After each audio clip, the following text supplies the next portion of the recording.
have like improved packages. The problem of this is that now when you have lesser lucrative packages, then there's just lesser economic activity because all the employees are getting just the bare minimum of like money. So they can't spend as much in the economy. So that's why you do not have as much economic activity. Second is just the need for positioning. When companies know that they have to actively compete with other companies in the job market for to get the best employees, that's when they try to position themselves as a better company with in terms of giving better growth or in terms of showing that in the past 15 years have improved so much that your future with our particular company can be better because we actively strive for growth. These are the things in which like companies try to position themselves when they know that they don't have to compete for employees and they can always get a guaranteed pool of employees. That's when they don't have to focus on improving or trying to innovate or trying to like show results in other streams. So that's why they just focus on their mainstream or just focus on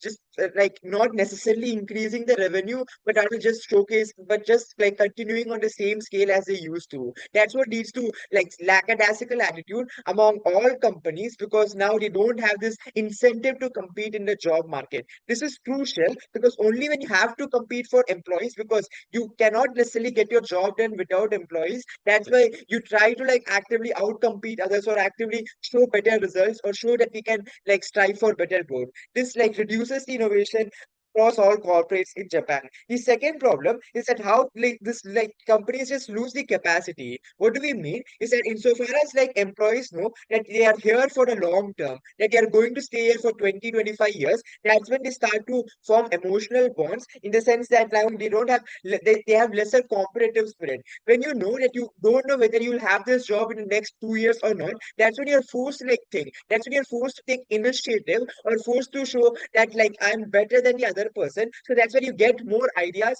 or you get more initiative. So you're able to get like more amount of like initiative from like employees because they want to like strive to like make sure that they have this job forever. So they want to like make a niche. So that's when they compete against other employees when they have this job, they start to see their colleagues as friends. They start to see their co-workers as their like as like people who they can relate to. So they don't have this active competition. Because of this, they just focus on doing their day job and not and just doing the bare minimum. This actively like takes down the innovative spirit among the employees. So that's when you do not get like ideas to grow and you do not get like and you don't get like select and it's harder for HR to decide who should be given the promotion and who should not be given the promotion because the work results are extremely similar and homogeneous across all employees. The second thing is you don't have precedence. Employees do not see someone who was working next to them moving to a better job, which means if someone is in Deloitte and moves to like a better company like EY, you see that oh he was with us and now he has like because of his hard work he was able to achieve better result because all most of them want to settle for the stable job, so they don't have this like active incentive to like grow, or they don't see this like they don't see others also growing, so they don't have this incentive to grow from themselves. They are in the same community. They don't have like see this precedence of how you can improve your life, or you can improve your life by moving to a better company. So they do not have this incentive to do outwork themselves. This means that now like, you just get the bare minimum of job, and like companies do not have the capacity to innovate as a whole. On our side, because you know that this job is not permanent, and because you know you can always like grow and you can always move to a better company, that's when like employees will try to outperform themselves. This like increases the competitive spirit, and you're able to like just get better work done overall. All of this proves that we have like just companies will always like work better on our side, and we'll be able to like add more economic activity. The third and most exclusive way is in terms of notice that everything that like Priyam says is that now people are scared because they don't have a stable job. What do people do when they cannot settle for a stable job is that they start making jobs themselves. This improves like entrepreneurial spirit because when you know that you cannot trust the companies because you can get kicked out at any time, that's when like people start making their own companies or start having more startup startup ideas, and you are able, and the implication here is that this improves employment in a much larger way. Notice the employment you get on Gov is going to be similar because you have the same number of companies who have the same number of jobs. It's only on our side where you have this like incentive to not trust companies, and when you know that you can get out in just 2 years, that's when you're forced to like think of entrepreneurial spirit. So you're able to like increase the number of employment that exists.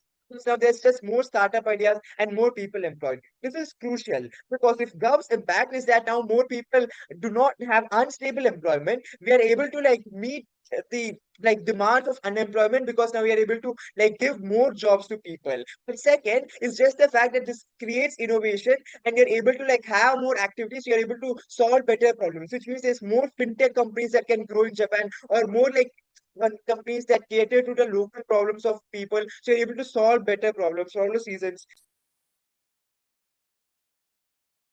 I think all of that speech have to call upon DPM.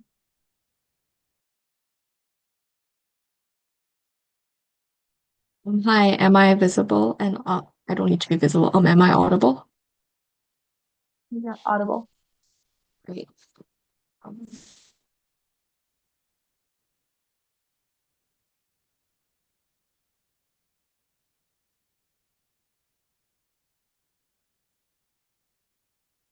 Give me a second.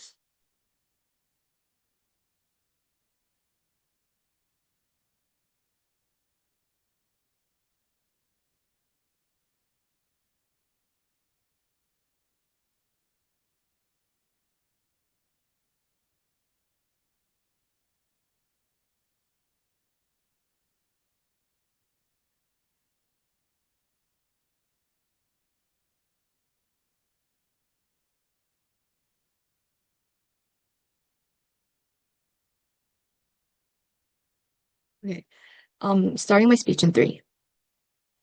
I'm going to answer three questions in my speech. Firstly, I'm going to talk about why this is good for the worker. Secondly, I'm going to talk about why this is good for the company. Thirdly, I'm going to talk about why this is good for the economy. Yeah. So the first thing I want to talk about is I want to talk about why this Sunshin-koyo system was beneficial for the individuals, and the decline of this led to more individual doubt and more individual insecurity.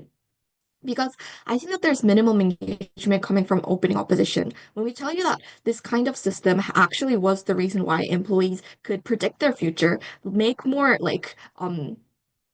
plans accordingly, according to the jobs that they already had, and could plan their life accordingly. We think that this opportunity is taken away from individuals and workplaces have become more exploitative. I think like the response to this coming from opening opposition or the case is that, oh, companies have the incentive to become more exploitative to individuals and because these individuals, you know that you have these individuals at hand.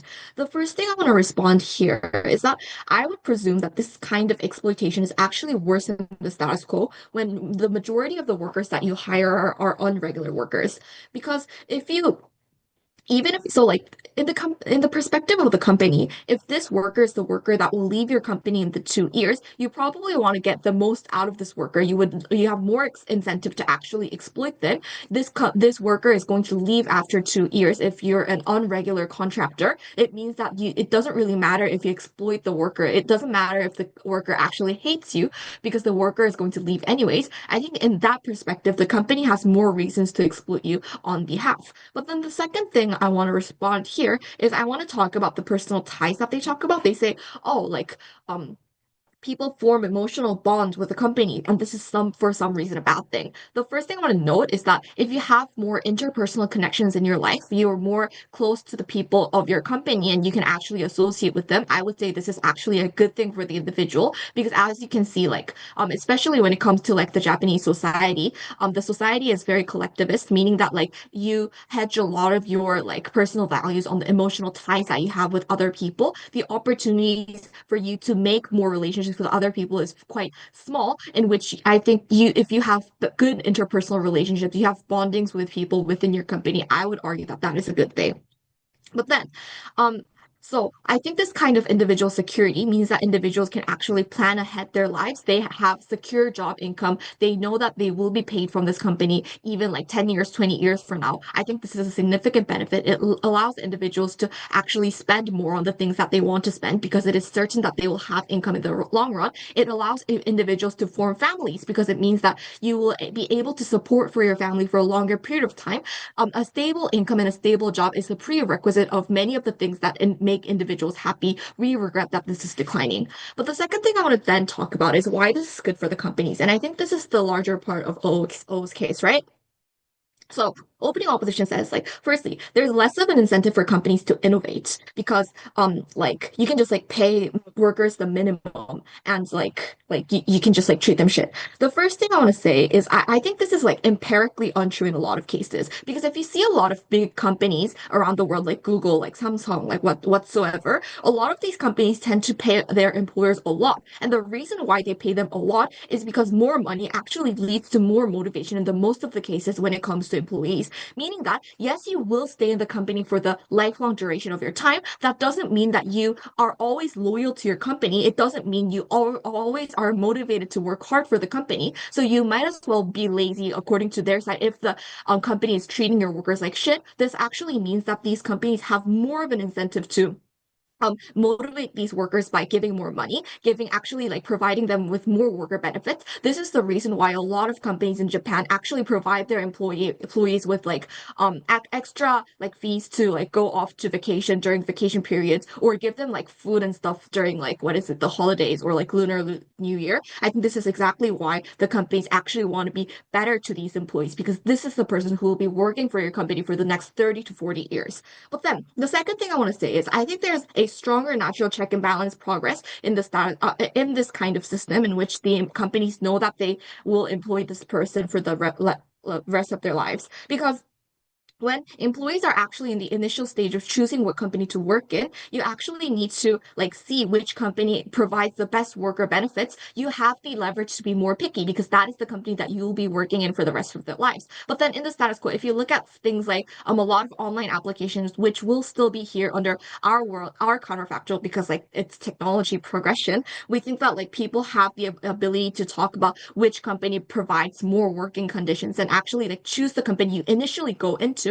which means that these companies now, because they have to hire good people because they're going to work for the rest of their lives, they have the incentive to build a good reputation in their company, to make the reputation that their company is a good place to work with. Because if they don't, they will not be able to hire good people who will work for them for the rest of their lives. But then the third thing is that they say, oh, companies lose capacity because uh is that CG? I'll take one. CO. Yeah, I'll take one from CO. Thank you. So if the corporation have the massive incentive to care about the reputation, that is self-defeating to exploitation of the or your case of the opening comment because reputation makes the workers makes the corporation better on your side. Right. So like can you repeat the last part? I'm sorry. Sorry, if your corporation have an incentive to care about the reputation, why corporation becomes such a exploitative as you talked about? But no, like my point was like so like yeah, so if on your side, so like when companies can actually use the person for 2 years and exploit like dispose of them, I think that companies don't have the incentive to educate them. They have more incentive to like make sure that that person less of an incentive to make sure that that person hates your company less. I think that's the nuance here, right? But then the third thing I want to worry about too is like they say, oh, companies lose the capacity because they form emotional bonds. I think that firstly, emotional bonds actually mean that you have the incentive to work harder because your promotion is still dependent. Like you are going to work in that company, you need to promote in that company, you have to form better bonds in that company. But then they say, oh, you become friends, so you don't work hard. I think like I question the extent to this because like usually when it comes to the working environment, there is this common sense that the working environment should remain professional to a certain degree. But then the third thing, and briefly about why this leads to better economy, I think that a stable job means that the individual is more likely to spend more because it is certain that you will have more income at the end of the day. So this means that this actually leads to more consumption, which leads to more consumer activity, which leads to more corporate activity, which means there are generally more jobs. They say, oh, there's going to be more startups. I think startups are symmetric because a lot of people just make startups because they want to make startups. It's not necessarily because they don't have jobs. Yeah.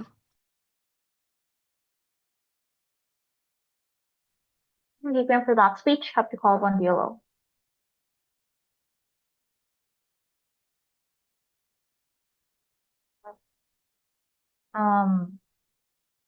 I I think they want to record this round. So if I guess anyone has any issues with being recorded from the speech onwards, I think you can text in the chat.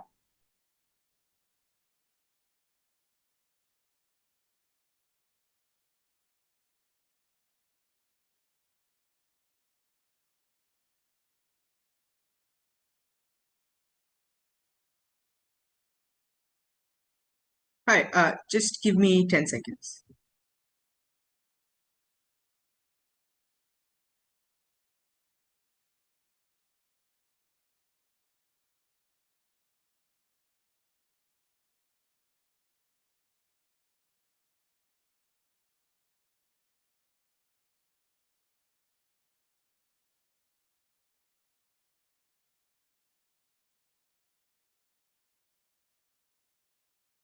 I just want to confirm if I'm clearly audible and visible.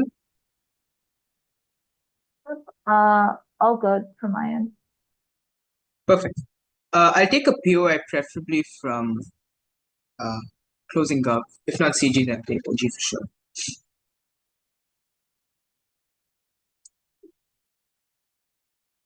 Starting then, on a self count of 3, 2, and 1. On both sides of the world, companies have an incentive to ensure that you are stable within a company, because obviously, if you have to keep if the turnover of a company in terms of its workforce continuously increases, then presumably it is also likely to be expensive for companies at large. This implies that every time you hire a new batch of employees, it implies that you have to train them within the workforce, or you have to ensure that you release a new batch of like promotional or a new batch of, say, incentives or perks for these employees at large, which oftentimes is super expensive. But secondly, right, every time you increase a new batch of employees into the workforce, you also have to account for multiple other severance packages that requires you to probably flush out the old employees and things like that, which implies that obviously companies in terms of a monetary perspective have an incentive to ensure that the company is stable or reduce the frequency of turnover. The difference is, on our side of the world, companies are forced to pay a little bit or to be a lot more on their toes in terms of maintaining that stability, because on site government, companies know that these employees are likely to stay within that particular workforce, and as a result of that, there is lesser and lesser of an incentive, or there is lesser of a requirement for these companies to ensure that their workers are having a good quality of like working conditions and things like that. On our side of the world, companies are kept on their toes and they're forced to ensure that the number of perks or the number of benefits that an individual has while staying within a company increases over time to ensure that you're able to retain a much more higher number of workforce in the first place. So that is it with regards to why companies have an incentive to ensure that you have a good quality of time within your workforce, because obviously it's going to be expensive for corporates on our side, on our side of the world as well. So we think that the flipping point or the delta within this particular debate is rather simple. It is on which side of the world you're able to ensure that employees are a lot more productive and you're able to ensure that employees are held a lot more accountable for their actions at large. What do we tell you with regards to this, right? The first thing that we tell you is on how you have a significant reduction in accountability over time because the extensive bonds that you create within the workforce. This implies that over time, when you're working with the same kinds of people, you probably call each other to your houses for dinners and parties and so on and so forth, which implies that it is natural human tendency to form emotional connects or emotional bonds with these different individuals. So they're not just a work colleague probably 20 years from now, they're probably like a significant part of your life because you probably exchanged a lot of information about each other. You're probably like really good friends outside of the workplace and so on and so forth, right? Which means it is basic human tendency to become friends like every passing year over time. The problem with this is that insofar you create these bigger and stronger emotional bonds with each other, there are two impacts out of this. The first is that there is less of an incentive to call out your to call out your colleague or to call out your friend, because you're scared of what that might do to your friendship over time. Which is to say, if I go ahead and tell my colleague that he's not working well, then that would probably imply that my colleague will now start to resent me because I called him out, or because he suddenly felt threatened that my best friend probably criticized my work or criticize my action. Do they really not care about me? Because of these kinds of fear, oftentimes colleagues are a lot more hesitant in terms of calling each other out or hosting some degree of internal accountability amongst themselves. It is at this point in time that there is lesser of a capacity, or rather lesser of an incentive for employees to stay on their toes about the quality of the work that they provide at any given point in time. The second impact of this is that there is lesser of an incentive to compete against each other. So sure, OG wants to say that, oh, if you want to get promoted over time and get yourself more perks or more benefits over time, then you have an incentive to compete. The problem is that you're competing against your own friends, which means the extent of this competition is significantly diminished over time, because you probably feel that if I get promoted over my friend, the extent of friendship is so hard that I don't want him to feel left out, or I don't want him to feel bad that I had to compete against him. Because recognize, in order for you to compete against different individuals, you have to try to be better than them. And therein lies the problem, where you have little to no incentive to be better than them, because the extent of friendship that you have against each other or with each other over time, right? It is at this point in time that we tell you, insofar there is a lack of competitive spirit, there is a lesser likelihood of innovation within employees, which means you try not to be more efficient than your other employee because you feel that they might feel bad because you're trying to make fun of them or whatnot. And as a result of that, we think the extent of efficiency that exists within the workforce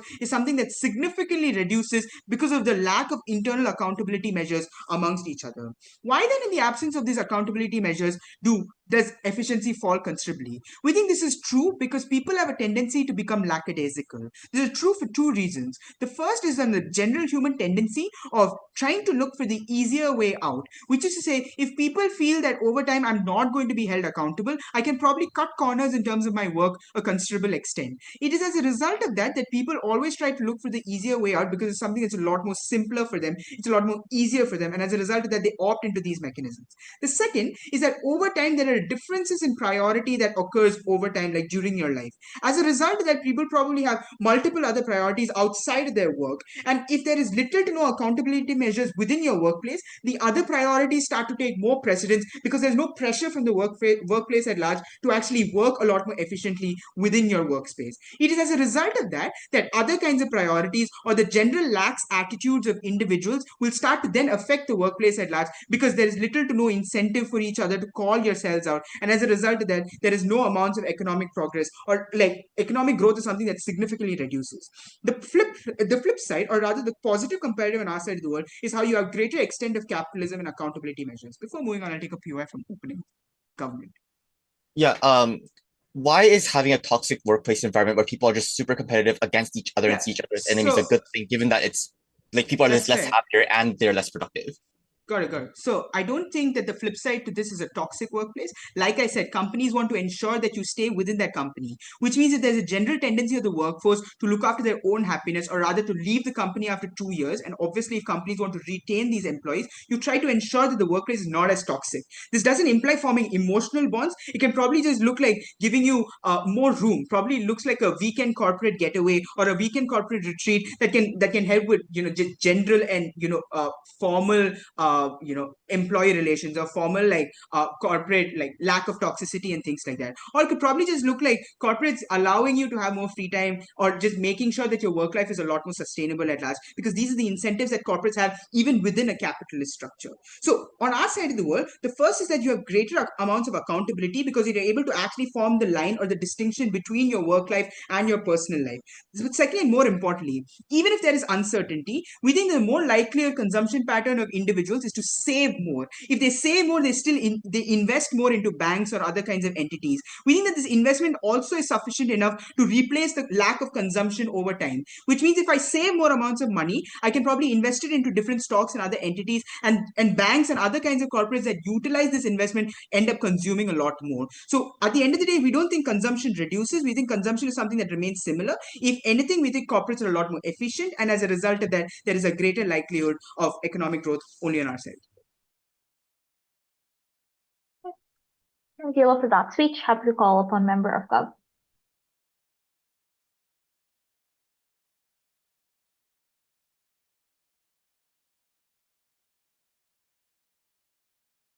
Hi, just give me a second.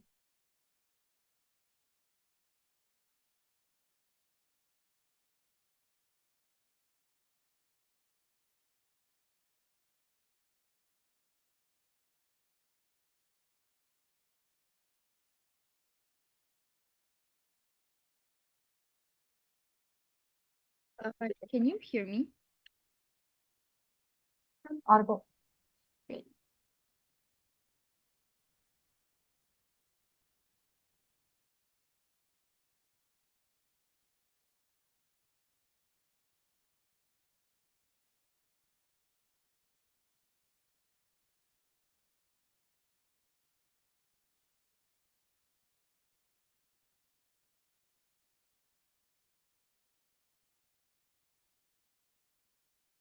The entire opening half is out of this debate irrelevant, because at the end of the day, what they don't tell us is why is this exclusive to Japan? Because at the end of the day, this narrative is one that works for Japan and has to exist for Japan for a few reasons. Firstly, because Japan's core crisis is not things like GDP growth or efficiency or the economy as a whole. It is literally the population collapse.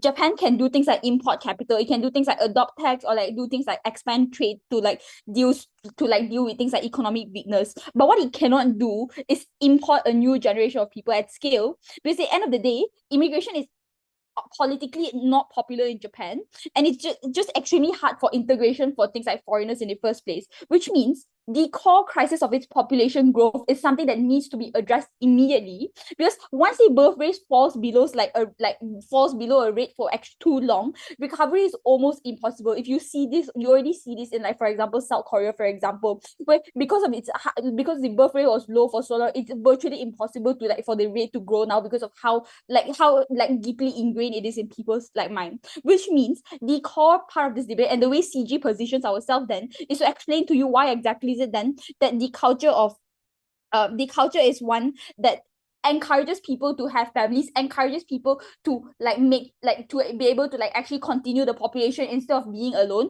Because at the end of the day, that is the winning path to this debate. The first thing I'm going to do then is explain why is it then the decline of shushin-koyo destroys your ability, the one for you to make children or just have families in the first place. OG tells you a lot about why this creates stability. But what they don't tell you then is why is this debate winning, and here is how CG will come into this debate. Because at the end of the day, what shushin-koyo does is it's an unwritten social contract. It's one that allows you to be able to plan your entire life, knowing things like your income, your promotion, the pensions that are secure for you. Families rely upon this because when you know that you have stable wages, stable housing, that's when you probably think about things like wanting to have marriage and wanting to have children. That's when also company reciprocate this by wanting to build communities, doing things like hosting festivals, having schools, or giving out housing loans, for example, or giving out health insurances. What happens when this declines then? A few things. Firstly, the collapse of your demographic increases, because now young people face uncertainty and short contracts, which means they're more likely to do things like delay marriage or delay having children, which worsens Japan's already existing birth rate crisis. But secondly, it means elder care weakens, right? It means previously, if you've had a stable salary as a middle-aged worker, now you don't get it, which means the fact that Japan has so much elderly people, and now companies have an incentive or have an ability, because the culture allows it, to be able to do things like fire them, which means that the government probably needs to spend more on things like welfare, which takes away money from actually giving it to younger people to be able to have family or have children in the first place. This means you see more things like less disposable income, or more things like higher abandonment of the elderly people, which just strains the public welfare more. But thirdly, it also just erodes your community bond, because now if people switch job every few years, the company stops investing in things like communities within your company itself, or communities in your your local area itself, which means things like social events, things like festivals, things like even things that decline on their side of the house. But then fourthly, the trust that you have in society collapses as a whole. Because if you don't guarantee loyalty, if companies don't guarantee the loyalty, the workers don't reciprocate this, right? This is when they start viewing these companies as institutions. This is when they see these things as transactional, which means it's a lot harder to build community, which is something that is crucial in Japan because we already see an issue with lack of community there itself, with people always minding their own business because of the way their lifestyle works. But thirdly, then, why is this catastrophic? Like, especially at a societal level, because Japan's existential threat is its demographic decline. It is the fact that and the fact that the shushin-koyo is declining when it was one of the very few stabilizers that encourage people to have children and encourage people to build communities is extremely harmful. But without it, it means that people spiral into things like loneliness. You have things like weaker family institutions. You have things like more people like wanting to be alone and more people like just the lack of solidarity as a whole, which means the society cannot sustain itself in the long run. But the second thing I want to talk about then is why exactly is it then that a lot harder to exploit people with the existence of shushin-koyo. 3 layers to this. Firstly, because there's more incentive to call out malpractices. Why is this the case? The second which an employee stays in one company and knows that they're going to stay there for a very long time, because there's more of an incentive to call out things like toxic workplaces or call out things like malpractices that happens within the company. That's when you also have more existence of things like employees willing to build stronger unions and companies supporting them because they care about the employees and they understand that the satisfaction of your employee directly correlates to the productivity. That's when you probably have things like stronger unions, stronger HR systems that benefit employees, because at the end of the day you want employees to be satisfied. But this also means that it's harder for employees to just do things like jump jobs when things get hard or when you have a toxic workplace, which means you're more likely to do things like come together and call out the company or do things like build unions to be able to actually have some level of lobbying power. But thirdly, I think companies also just don't want employees that are demotivated and hate their company. And if you know your employee is going to be with you for the long term, this is when you're more likely to do things to satisfy them. Before 6, any PYs? 3. Yeah, population growth won't accrue because in short term you have to like pay pension to all the older people. So economic growth is the most urgent need for Japan's government. No, see, Japan doesn't its economy is not the reason why people are not having children. It's because people are so uncertain, because the people just don't know when they're going to have children or whether they are able to actually afford having children. These are reasons, and like we've given you like structural reasons as to why people like won't have children on your side of the house. And these are things that are already happening, right? The existence of shushin-koyo is literally making the like birth rate reduce like in real time. So I don't know, like yeah, it's just empirically true. But thirdly then, secondly then, it just have less stable jobs means you can pay them lesser. When jobs are less stable as a whole, when the remaining jobs that are perceived as quote unquote stable have higher competition, and company can easily have underpay for stable jobs. This comparative is when all jobs are stable, employees have more options to choose from, and they're able to do things like negotiate wages because now companies are competing for workers and not vice versa. But thirdly, you also encourage employees to be better as a whole. When you know you're going to stay in a company forever, you're more likely to want to perform well because the success of a company now directly benefits you. When a company grows, when a company has more revenue, that's when it probably trickles down to you and get things like you being able to get promoted, or because of like expansion, you being able to like, get promoted or just get a higher salary as a whole. But this means you also don't need to compete because you just need to perform well. You don't need to compete with your peers to be able to get that promotion because as the company grows, you just earn more. The comparative of competing with colleagues is just not a good thing because it increases risk of burnout. It means you're never able to form the community that is crucial, especially like given the context of Japan. Which means you create things like toxic workplace culture because whereas on Gov, you're more likely to do things like collaborate with your colleagues. You're more likely to want to do things like work together and reduce the hostility as a whole. Because now you know you're working with your colleague forever. And you understand that when the project succeeds, for example, you directly benefit from it. And it's not a zero-sum game. The second in which your company grows as a whole. For all these reasons, go. Okay, I thank MD for that speech. Have to call the member hall.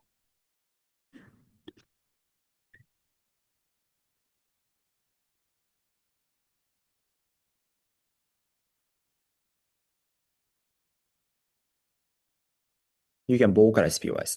Or you can post it POIs on the chat, please. Either way is okay. Thank you.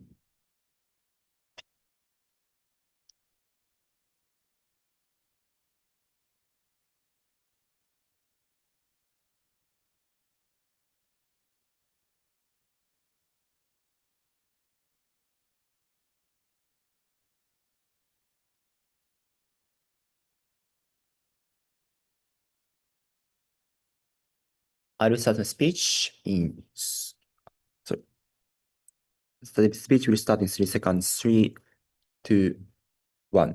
So two extensions. Firstly, why we can remove some of the stigma for the, especially when you switch the job or the people who are likely to choose to be gig worker in this way, and this is the exact nuance of the decline. Second, I'll explain to you why the people who choose to remain in this under this cooperation which introduces shushin-koyo is better under our path by improving the more negotiation power, especially when it comes to negotiation, some bonus bonus negotiation, for example, on our side would has. Before the construct, there are several pieces of characterization and try to make out from the opening comments and bench case in the debate. Firstly, note that I think the counterfactual is not necessarily the entrepreneurship as open versions claim, right? I think the start culture exists on the other side, but people have an incentive to innovate it, like you do this irrespective of any decline in the first place, right? I think the more likely counterfactual is the twofold. Firstly, people have the more and more people that try to choose to be gig worker, for example, Uber worker, for example, that's be likely in the debate. Secondly, obviously people likely choose a switching job, not to stay in the corporation in the first place. I think this is very critical insofar as the suitable. I think the counterfactual is more likely to go into obviously people shushin-koyo still exists on the other side, meaning that if the people have the incentive to have the baby as clothing company claim, maybe these people likely to do this on the other side of the house in the first place. People likely choose a Suntory, which is a Japanese water corporation, which introduced some of the shushin-koyo system in the first place, right? Or they likely to choose in Japanese bank, for example, which introduced the same system in the first place. If you have the incentive to have the baby on the other side, it's obviously people likely to choose this corporation in the first place. Secondly, I'd like to make the comments against the opening opposition in the first place. And opening opposition claims the fancy argument and try to land some of the the moonshot, the high burden case in the way, which is the innovation. Odiero tried to show the delta as to why innovation likely increase on the day side has, but that is still marginal for several reasons. First, not the Google, the big corporation, or even the Suntory or the Mitsubishi UFJ in Japan, which is the bank corporation in Japan, have the incentive to make innovation in the first place, especially in the context in which the society progress become over time, as PM clearly pointed out in the debate. They have the incentive to change the evaluation system, for example. It's not a creative method why innovation magically starts stifling on the years of us in the first place. Number two, corporations have the incentive to maximize the profit, therefore the innovation likely happen on the years of us, even though there's marginal data might exist on their side of us. But third of all, empirically, in 1980s, Japan has made the growth, right? And from 1960s to 1980, for example, there were many corporations which introduced system, but they have successfully made the success to make the innovation and become the second largest largest Japan country in the world. Therefore, I think the open users argument is actually show the opposite is the opposite to the reality. Therefore, I think that is obviously unlikely to withstand in this debate. So, having said that, the most important argument in the debate, we think is guarantees the more vulnerable people on the ground, guarantees the job for the more vulnerable people on the ground, such as women, such as immigrants, such as the university graduates who are likely to choose to be more gig worker, who are likely to switch a job, for example. We think this is the most important metric of this debate. With that being said, argument number one, why we can remove the stigma for especially when you are switching job or people when you choose to be gig worker, for example. There are several reasons why this is the case. First is because under the status quo, there's massive stigma. Under the dominance of the shushin-koyo, there's massive stigma when choosing the job. So that is, for example, that you are likely to be seen as the not patient guy, or you're likely to be seen as the more mentally not good person if you're trying to choose opt out in this corporation in the first place. Therefore, many people have the internal mechanism to hesitate to switch the job in the first place, right? They're forced to stay on their side of the house in the first place. And as pass, we can normalize this conception and try to change the perception when the switching job. For example, many of the people start to try to work and to likely see the advertisement in the train, for example. Many people see some university students being the gig worker in the train, on the street, for example. You are likely to normalize this perception over time, which is why you can remove this stigma internal hesitance, for example, to be the gig to when switching job or to give gig worker on our side of the house. But second justification I want to pose it is obviously we can guarantee more platform for switching the job. For example, obviously busy campus in Japan, there's wherein the many university students or the working class people again trying to choose the platform and choose to use the platform and trying to find a new job in the first place, right? I think that is very critical. Why this structure likely? Two reasons. First, there's massive demand for the switching job, right? Obviously, this cooperative incentive to launch this new project and launch this platform wherein the many people can choose to switch a job in the first place, right? That is actually important impact in the way, important mechanism of the debate. But second of all, it is far more likely that we can also limit the stigma to use this platform as well, because obviously not only for you, but also your co-workers, but the friends, the family, likely use this platform in the first place, which is why people have the incentive to use the platform to a maximum extent. Not that this never happened on the days past, because obviously dominance of shushin-koyo, there's no incentive for corporation to launch this shushin-koyo platform on their side of the house.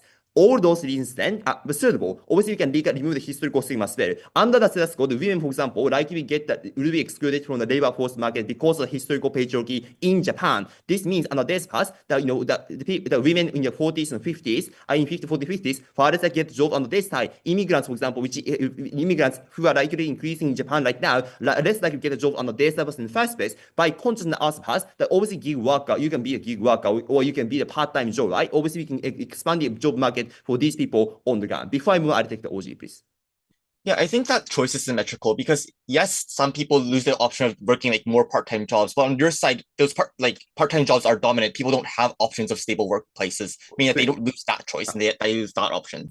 Thank you. So firstly, it's not a creative, we pointed out it's a tipping point at which we can expand the choices, we can remove the stigma, there's a massive platform that's unique exclusive delta. But second of all, it's not a creative why dominance and counterfactual is the dominance of the lack of shushin-koyo, right? Obviously, you can take the balance in the first phase and we characterize in the first speech of the PLO. This means the inverse of the two forces. Firstly, Sunway people is actually important to guarantee some further job for the women or students to be the gig worker, for example, Uber workers in the first place, right? That is actually important. Second of all, switching job is actually important to expand your community, right? Even if the corporation exploitative, which is actually best case in opening government, but still you can choose another final community and try to establish a new relationship. You are likely to have a massive conversation, enjoy the conversation around you, for example. This unique community we can guarantee for these people on ground is actually important. Insofar as the job is deeply tied with their livelihood or identity, you are likely to have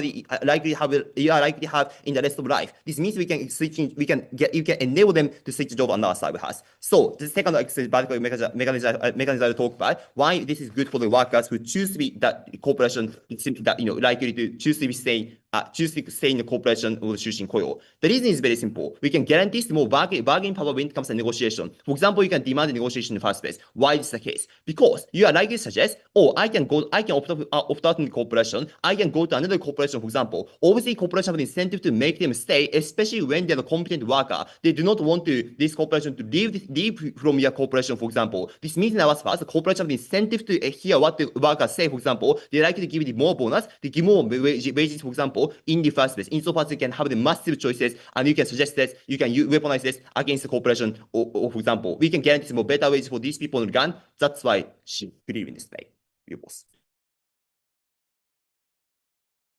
Hello for that speech. Happy to follow up and cover it.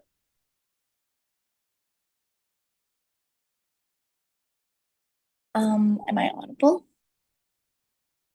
Not audible. Yeah, okay. Sorry, my speech.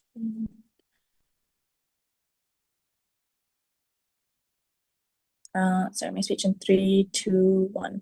Panel, wouldn't it be great if you could go to work and feel like home? You feel calm because you have job security, your coworkers treat you nicely, your boss respects you and is invested in training you.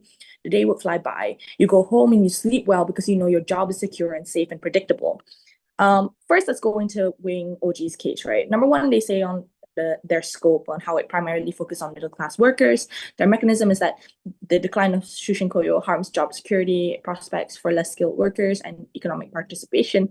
And the impact they give you is twofold. One on individuals, on how it leads to instability, unhappiness, and lack of career progression. Second, on the economy, on how it has reduced spending power and lower productivity. But the limitation here is that it's mostly about the average worker's experience and the immediate economic effects. What we bring to you in CJ in our extension from Durga is very simple. Our scope is that it's a broader societal and structural it has broader societal and structural consequences from the decline of shushin-koyo. And the mechanism is that this decline entrenches precarity and reduces investment in human capital. It worsens inequality and accelerates demographic decline and weakens the overall economy. The impact then is threefold. Number one, on the individual, because you are insecurity, you have limited opportunities, and you have generational unfairness. On societally, you have declining birth rates, shrinking workforces, and social fragmentation.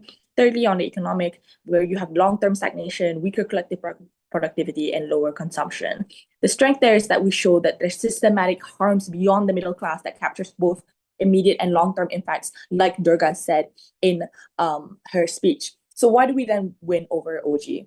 Number one on wider impacts, OG talks about job insecurity and middle class concerns, while CG shows a societal collapse that happens from the decline of shushin-koyo to begin with.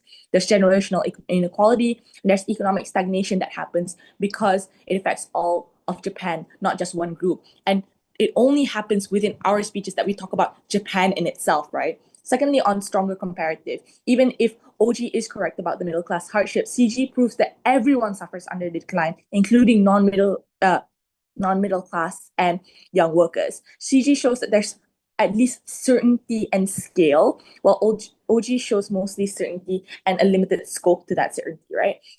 Thirdly, on the long-term versus short-term, right? OG says that there's immediate individual stress and some economic slowdown. CG says that we combine immediate individual harm with long-term systemic consequences by saying that there's going to be an effect on Japan's welfare systems, right? But in Durga's speech.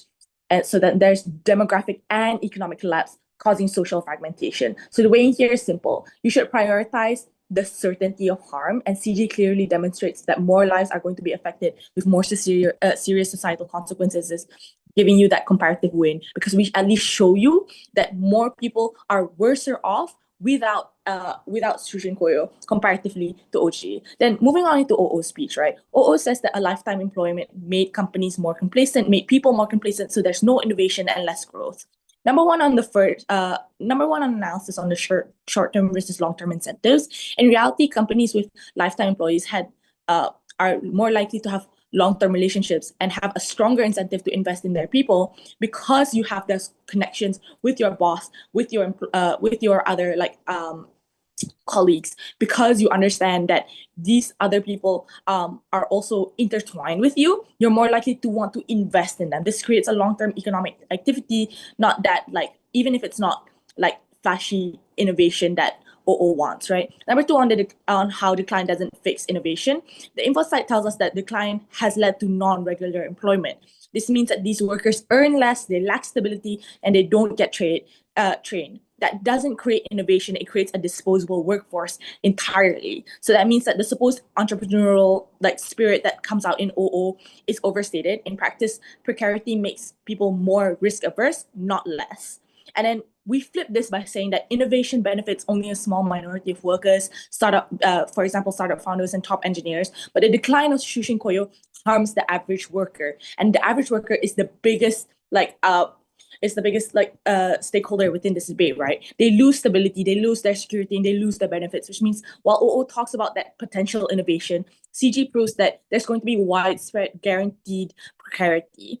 Then number two, lastly, on the impact of on the average person and society. Under shushin-koyo, your future was predictable, your pay rose, you had benefits. With its decline, most young people have non-regular jobs. They can't start families, they can't plan for the future because they don't know what they're going to be doing in the future. Even if few companies innovate, the average worker's lived experience is going to be worse because they have lower wages, higher insecurity, and a weaker society. So then why do we win over OO, right? Number one, on scale of impact. OO's claim that the decline of shushin-koyo improves productivity and innovation. Then we tell you that these only primarily affect skilled employees competing for better positions and a subset of companies who actively compete in the labor market. The limit here is that most Japanese workers are in non-regular positions. So that means that these productivity gains don't reach the majority, meaning that the majority of people are left out within OO's world. So then why do we win? Because we say that the decline harms the entire workforce in particular. Non-regular employees face low pay, no benefits, and limited career growth. Before that, I'll take the POI. You cannot achieve population growth without economic growth. Government needs to pay insanely high pension payment in the short term. Economic growth is the only way to do that, and is the most urgent thing. Yes, I agree that economic growth is important, but also that what I'm trying to say is that there's only going to be a limited amount of people who are going to be benefit within OO's world. The problem here is that the majority is still going to lose out. Then there's no point. Then secondly, on certainty of impact, productivity and innovation gains are going to be speculative at best. This assumes employees will work harder simply because jobs are insecure. This assumes companies will always respond by offering better perks or improving conditions. They don't tell you as to why they'll give you better perks other than saying that, oh, companies want to retain employees. But if companies know that employees are desperate for jobs, then there's no reason as to why they're going to give them better perks to begin with. So if OO never mechanized that, then, and they never did, then it's proven that their case doesn't stand. So then moving on into the comparative framing, right? Even if OO is correct that mobility and competition can improve productivity in some workplaces, these are marginal gains. CG demonstrates that brought certain and lasting harms to millions of Japanese workers because their families and the overall economy suffer from them not being able to have proper jobs. With that side with CG. Thanks, Albert, for that speech. Happy to follow up on Albert.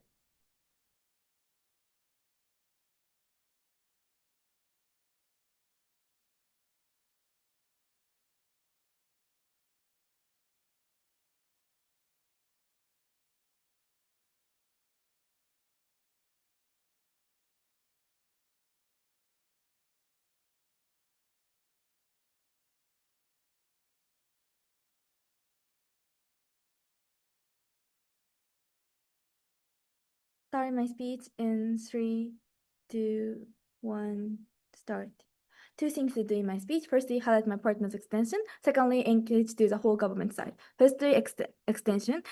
My partner clearly told you, like, immigrant or women get more likely to access to this kind of gig work or like Uber or something like that. For example, in the paradigm of the Shūshin, the paradigm like which the shushin-koyo is accessible, like immigrants who have incentive to come to Japan and learn like high-tech skill and earn money, which is obviously impossible in their developing country. Or women who do not have the capacity to work for a whole year, whole month, whole hour, but still have incentive to earn money for the home income. This kind of like vulnerable actor, we can guarantee that this kind of vulnerable actors like choice to access to the working place, it is uniquely achievable in our side of the house. Why this extension is a winning in this winning extension in this debate? Firstly, because this actor is the most vulnerable actor. Because in the comparatively, this kind of actor have very less access to the working place. For example, like company do not offer gig workers option, or the like surrounding people have a stigmatized towards this kind of workings, even if this kind of some gig working option exists, like surrounding people have some stigmatized towards these kind of things because they are lazy or because this kind of job is like productive. This kind of stigmatization are more likely to happen, and they will feel microaggression from these kind of surrounding people. They are vulnerable actor, and for even why they are vulnerable, because they have incentive but they have no capacity. So as I explained, like such kind of people, as I clearly explained about this kind of people's incentive, so we think this to protect this actor is most important thing in the space other than an extension with any extension. Secondly, why this extension is winning extension is here is that like it is certain impact here, because like other like arguments are like, for example, always from like innovation happen, it is like uncertain impact. Like it is not like innovation happen or not, it depends on the like company's incentive. As my partner clearly told you, like companies still have the incentive of the profit shaker. Companies still have an incentive to make attention from the like the public. For example, if they make the great huge dramatical like innovation, their attention or their reputation will be more likely to be better. So we think that innovation still happen in our side of the house. It is not certain impact and not so like delta is completely less. Compared to this, our impact is very certain, because if company that offers the like gig workers option itself, it's clearly give the choice for this kind of immigrant or women or such kind of like vulnerable actor. So our impact is winning at certain impact. So we think we are clearly winning this debate. Why we beat the opening opposition? Firstly, its delta is their impact have less delta. As I said, as my partner also clearly pointed out, like it's the innovation is very symmetric, even if somehow they have innovation happen in somehow there in the like between government benches and opposition benches, right? It's like context is not charitable for the OG's context. Like they have by saying like company have the progress incentive or they have flexible evaluation system, something. It is not charitable to these kind of things. We think that its impact should not be evaluated so strong in a space. Rather, our impact is certain and clearly help like protecting the vulnerable actors. So we think clearly winning this opening against the opening opposition. Secondly, I would like to engage the government side. Firstly, opening government. Firstly, they said like exploitation will be worsened in our paradigm, but we think that still company. Firstly, three response here. Firstly, still they have incentive to want the like good skillful worker. For example, they have knowledge about economy. For example, they have knowledge about like specific field, something. We think that this guy still they have incentive to hire this kind of like more more clever people, like more experienced people. So we think that this we think that company have still incentive to care about the worker itself. Secondly, like if we think that like this exploitation is rather worse in their side of the house, as my partner flipped this case by saying like rather more agree that they like worker have the power to say to the like say to your boss or say to the recruitment people in charge of recruitment. For example, I have this kind of skill, I have this kind of like certificate, I have knowledge, something. If you do not hire me or if you do not treat me well in terms of income or in terms of like welfare, I can go to other company. We have many options. Such kind of strong like attitude is uniquely achievable in our side of the house. So we think rather in our side of the house, like negotiation power of the worker will be increased. So we think it is rather exploitation will never happen in our side of the house. Sorry for the POI. Sadly, rather in our side of the house, as my partner clearly told you, like SNS platform for the like changing for in terms of the changing job will increase. So this kind of platform can give the choice for like saying the like criticizing the company if it's like exploitation happen. For example, like writing into this kind of SNS platform saying like this company is very exploitative. This company never treat me as a good welfare or something. It is not good choice to go to this company. Such kind of comments are uniquely happen in our side of the house. So we think this like. We think larger exploitation will be mitigated in our side of the house. Secondly, I would like to engage to the scrolling government. They said like, I think their burden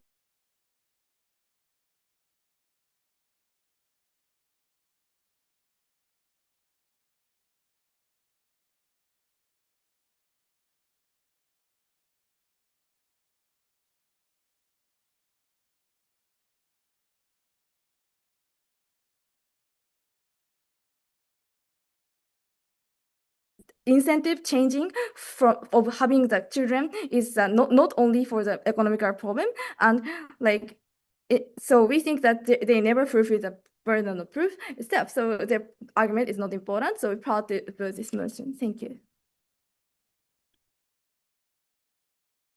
Thank you, Alfred, for that speech. Thanks everyone for the debate. You can just head out of this breakout room and we'll call you back once the decision's ready.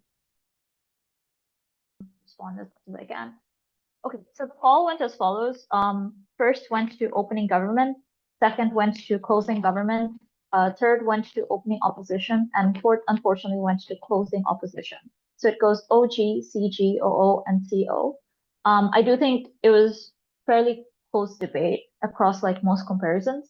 So I think generally, I think the debate was down towards like which side would either whether or not you choose to prioritize things like population growth or like certainty as opposed to things like economic growth and whether you can potentially accomplish some level of economic growth within Japan. I think in top half, like a lot of the argumentation around like how you can have significantly more economic growth and results in terms of like the comparative where like people focus more on innovation or people focus more on things like competition or looking for the next job and aren't just going to like settle for something that they're already working in. It's one, I don't think it's structurally proven why that's likely going to be the tipping point in terms of creating sufficient economic growth for a country like Japan that needs it, because maybe like based on the context in GovBench about the fact that like a lot of people are unemployed, especially the youth in Japan, or the fact that Japan needs to prioritize things like trade. I think the mechanisms in OO is like one dependent upon workers in particular driving that innovation internally, because either A, maybe they can focus on questioning their colleagues, etc., which is a little wishy-washy. Like you can have that, and that is pointed out that it could be symmetric on both sides, because you can still have that because people still care about like competing in the comparative as well. I think the issue is like one, to what extent is it likely that this comparative will drive like significant economic growth, or at least like relatively more economic growth in Japan? But secondly, to what extent is it going to like differ in scale was still kind of unclear from the O wing. So while I understand that potentially yes, maybe in the comparative, you have like people being able to like opt out and like maybe they are personally motivated to innovate. I don't think the reasons are structural enough to prove why like the system will encourage or like allow the innovation to happen in the best possible way. This is important because one, when OG like argues like the fact that stability, etc., is important, their argument is more focused on the fact that currently, if you have this structure, you have like at least like a certainty in terms of people being able to be employed. And this is important because a lot of the youth are not employed in Japan. And currently, this is also problematic because like many companies will not actually train them in the comparative. But right now, companies have an incentive to actually do that to begin with. I think a lot of their mechanisms are focused on the fact that right now companies systematically are obligated. So this at least allows like more net level benefits in terms of employment and stability and other economic returns. So that can be traded off against like potentially like maybe people might or might not innovate based on their own personal preferences or personal choices.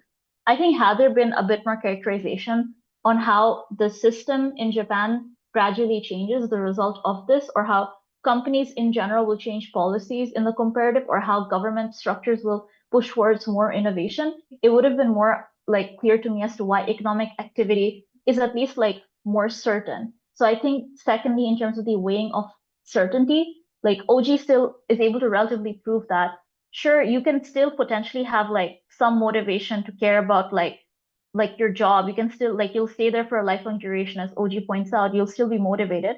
But at least with certainty, you can guarantee that people will be less exploited because a lot of their contracts are not going to be irregular. And the second thing is that they're not going to be easily replaceable and terminated. So more people have like at least economic stability to just like be a lot more like economically fulfilled. But it is also better on an economic standpoint because people will have like more ability to like spend more in the comparative. Right now, people are more conservative because they essentially like don't have that ability, or there's a lot of uncertainty in terms of the type of work they're doing part-time, and they still have to struggle for that.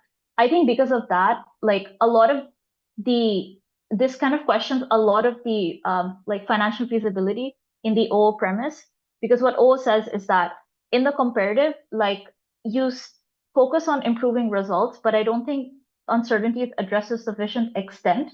I think a lot of the mechanisms are just dependent upon like people being like better actors, but it doesn't explain exactly how systematically you can have like a better scale or like better likelihood of change.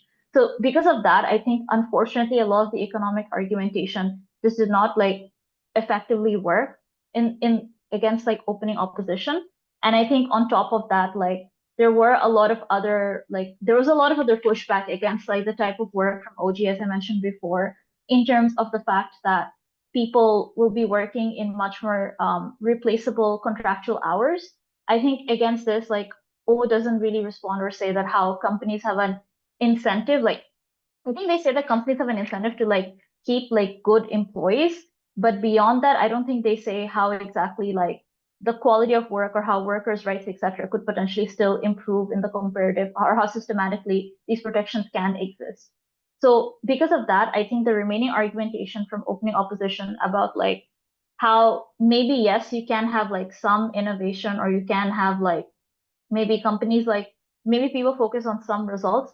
I think it's just unclear as to whether or not that's likely going to happen, and whether or not that should be traded off against like the active benefit of having stable income for people who are otherwise unemployed or otherwise will be neglected by corporations because they won't be given sufficient levels of training.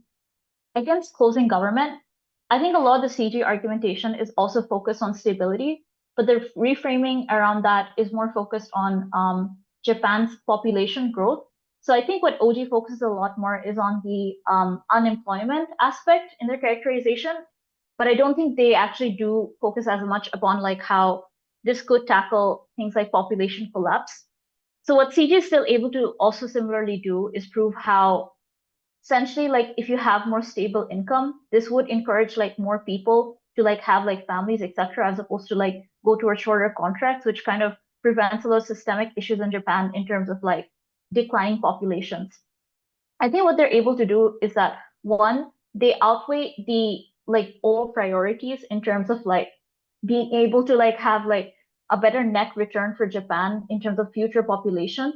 But the second thing is that, and I think in the short diag like engagement, I think they also say that like a lot, like they also question that whether or not economic growth is actually like certain in the old world. And as I mentioned before, because the mechanisms were unclear in terms of why systematically you can have like sufficient levels of growth, or systematically you will have like the same level of certainty in terms of achieving that economic growth.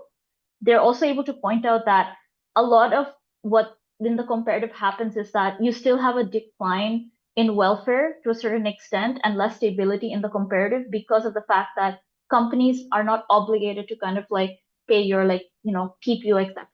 So I think they show how exactly like that also deters Japan in the future in terms of having like better population, or like just having increased levels of trade that also affects their economic growth. So I think they're able to operate like all on that premise. Against OG though, I think the like the issue is like one, I don't think it's weighed as to why unemployment as opposed to like population growth, which one is like more important than the other. Because in the OG premise, like they also talk about like stability as well, and they also characterize how like the youth are ignored.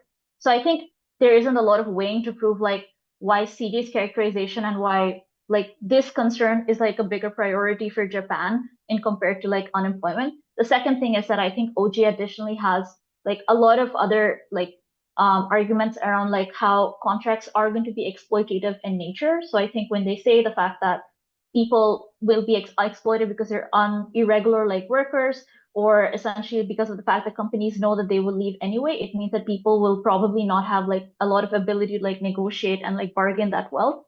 They have like more, I think preemptively they covered a lot of the argumentation that CG later brought up about how people will be like easily disposable. So I credit OG for that.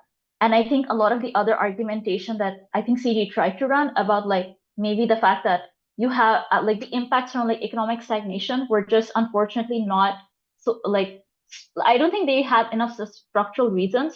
So I think what you were trying to perhaps point out is how alternatively, if you don't have sufficient population growth, what happens to the future of Japan in terms of economic spending or just stagnation and social fragmentation. But I don't think that's structurally proven in terms of what happens and what leads to that.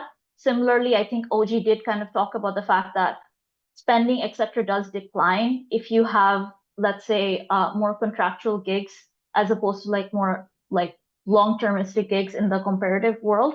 So I don't think like there is a lot of sufficient weighing to edge CG over OG in this case. And as I mentioned before, because I think a lot of the other argumentation on uncertainty was already weighed in OG in terms of how people will be like exploited, etc.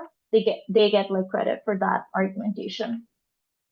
Lastly, for closing opposition, I think the closing extension is more focused on the stigma of gig workers in particular, and how gig workers, because they are extremely vulnerable, you need to like have like better platforms or like better ability to like accept and for them to enter these spaces to begin with.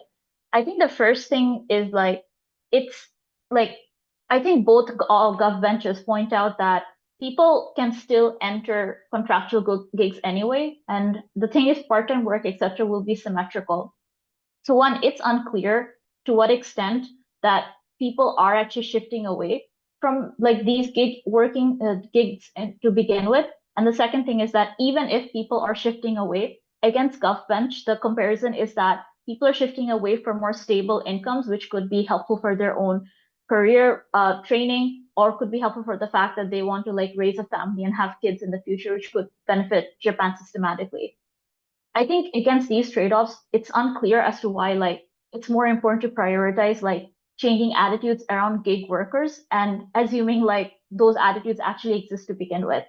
The second thing is that I think like CEO does have this like interesting response around like the incentive structures of big corporations and the fact that they care about like innovation and they want to maximize profit. But unfortunately, it is just left at that and it's not expanded further to explain like, I mean, I understand corporations care about maximizing profit. That's also symmetrical under both sides. But I don't think CEO delves further to prove like how exactly that innovative aspect is going to be like much more better done or much more like pushed back further purely because you don't have the same system anymore. And the last thing is like just in terms of the attitudes around gig workers, etc. I think the issue is like the weighing in this particular debate because it's unclear as to why this needs to be a bigger priority for Japan in comparison to the economic stability that all the other teams were like focused on or like that were kind of outweighed or like focused on because of other structural problems in Japan in terms of unemployment or aging populations. So I think it's also like weighing why exactly these attitudes matter more from an economic tangible point of view and proving like why that needs to be prioritized in the debate. It was still kind of unclear as to why that needs to be valued more compared to all the other arguments there. Against opening opposition, I think OO did also talk about innovation as well, but I think they broadened the scope of that argumentation a bit more because they did talk about how people have an incentive to like innovate internally or at least look out for like other gigs that might potentially like create like better results. So I think they did have like a lot more structural mechanisms around like how innovation can happen. But unfortunately, I think because the CEO like response is more focused on like companies having incentive to do this, it's unclear as to whether or not like that's going to be there with certainty or what that's going to essentially be sufficient to like create like trickle down benefits in terms of economic change.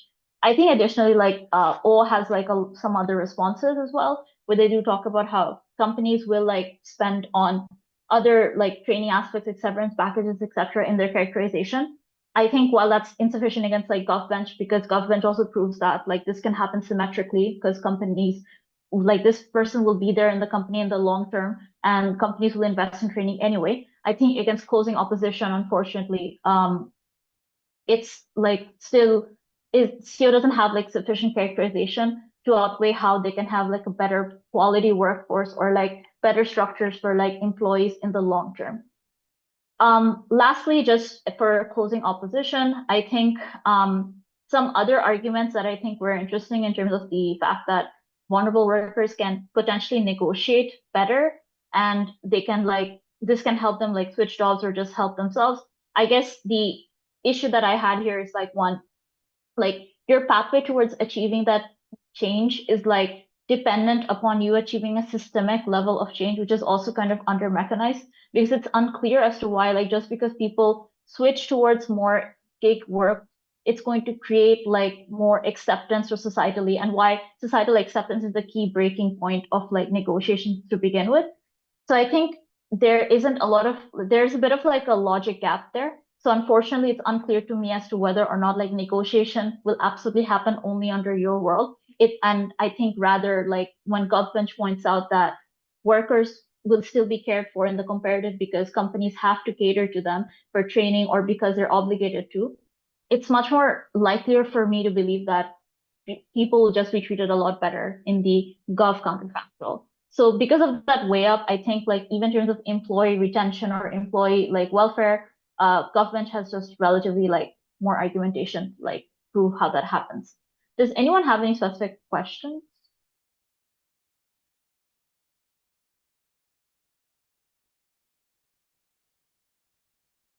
Assuming no one has assuming no one has any questions, if you have like any future questions, feel free to hit me up on Discord. But yeah, thanks everyone.